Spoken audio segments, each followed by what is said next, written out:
बिछ चुकी है चुनावी बिसात। हरियाणा विधानसभा में फतेह करने को हर खेमा है तैयार। प्यादे से लेकर राजा तक चल रहा है अपनी चाल। हरियाणा की जनता ने पहले राहुल गांधी के वादे सुने, फिर सुनी अमित शाह की बातें। यहाँ तक कि जेल से निकल के केजरीवाल भी आया जनता से मिलने। योगी भी लगा गया अपनी हुंकार। अब प्रधानमंत्री उतरे हैं प्रचार का दांव चलने। इसी के साथ जाटलैंड कहे जाने वाले गोहना में आज देश के प्रधानमंत्री मोदी ने अपने पार्टी भाजपा के लिए जन आशीर्वाद रैली की। हरियाणा चुनाव प्रचार अब चंद रोज के ही रह गए हैं। इसी बीच सोनीपत में प्रधानमंत्री मोदी ने जनता से मुलाकात की और कहा कि मैं आज जो कुछ हूँ उसमें हरियाणा का बहुत बड़ा योगदान। उनके इन शब्दों ने यह बता दिया कि हरियाणा में अब पीएम मोदी ने खुद चुनावी मोर्चा संभाल लिया है। हरियाणा में कांग्रेस की सरकार बनती देख बीजेपी ने चुनाव में पूरी ताकत लगा दी है। महाराष्ट्र और झारखंड में अगले साल होने वाले विधानसभा के चुनावों को देखते हुए भाजपा किसी भी हाल में हरियाणा को खोना नहीं चाहती है। अपने इस रैली में मोदी हरियाणा में दलितों के लिए आवाज उठाते दिखे। पीएम मोदी ने सीधे सीधे सोनीपत रैली में कांग्रेस को दलित विरोधी करार दे दिया। पीएम मोदी ने कहा कि हुड्डा राज में दलितों का उत्पीड़न हुआ है और राहुल गांधी विदेश में जाकर आरक्षण खत्म करने का बयान देते फिर रहे हैं। इसी के साथ भाजपा नेता भी कहते फिर रहे हैं कि राहुल गांधी ने आरक्षण के विरोध में जो बयान दिया है उससे हरियाणा का दलित समाज बहुत नाराज है।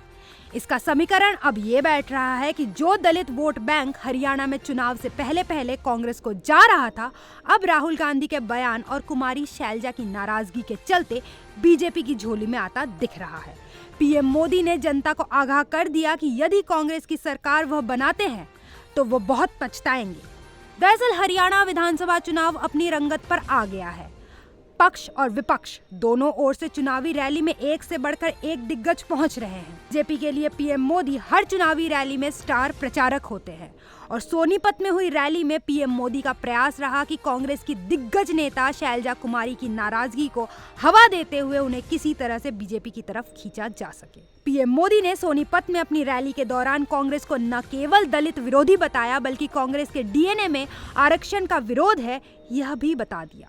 जब हुड्डा राज की बात आई तब पीएम मोदी ने कांग्रेस राज्य में डर के माहौल का एक ऐसा खाका खींचा कि उन्होंने बता दिया कि भूपेंद्र हुड्डा के राज में दलितों के साथ कितना अन्याय हुआ। उन्होंने यह तक बता दिया कि कांग्रेस ने दलितों, पिछड़ों और शोषितों के साथ कितना धोखा किया है। 2014 में जब हुड्डा यहाँ सीएम हुआ करते थे तब ऐसा कोई साल नहीं था जब दलितों के साथ अन्याय नहीं हुआ हो। पीएम मोदी ने कहा कि अनेक दलितों के साथ हुड्डा राज्य में अन्याय हुआ है।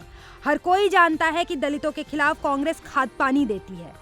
जब शैलजा प्रकरण की बात आई तो पीएम मोदी ने इसे कांग्रेस का ड्रामा करार दे दिया।